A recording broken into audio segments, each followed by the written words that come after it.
Well, last week we told you about an independent LAUSD study that found certain groups such as low-income and Black and Latino students participated less in online classes during the pandemic than more affluent students. That's right. Now, KCAL 9's Christine Lazar looks at the cause of this disparity and what the long-term impacts could be. Renee Bailey has a teenage son in LAUSD who has severe special needs. Ever since the pandemic, my son has not received any of his contracted services that has been identified in his IEP. A study by LAUSD found that amongst middle and high school students with disabilities, the peak participation rate during remote learning in the spring was only about 55%. It's just further widening the educational gap and down the line, the wealth gap.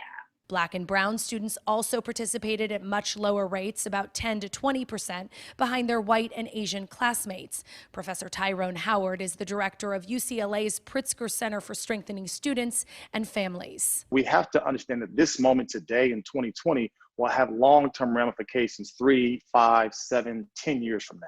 He says low participation rates will lead to higher dropout rates over the next decade. We know that young people who do not graduate from high school are less likely to find sustainable work.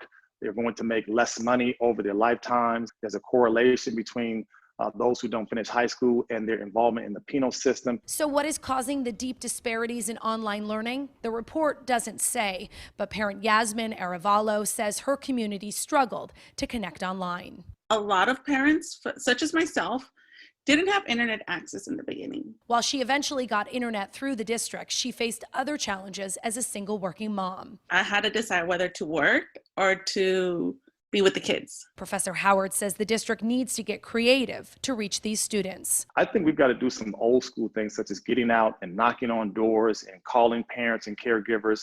I don't think we can rely on technology to find where folks are when they're not connecting technologically. Maywood Elementary School teacher Marianne Valencia says despite having mostly low-income and minority students, she had almost full participation. It was calling the parents on a daily basis.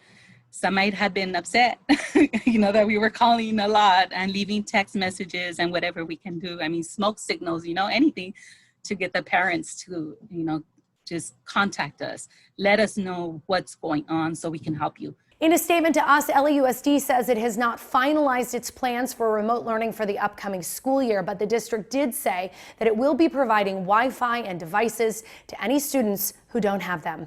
Christine Lazar, KCAL 9 News.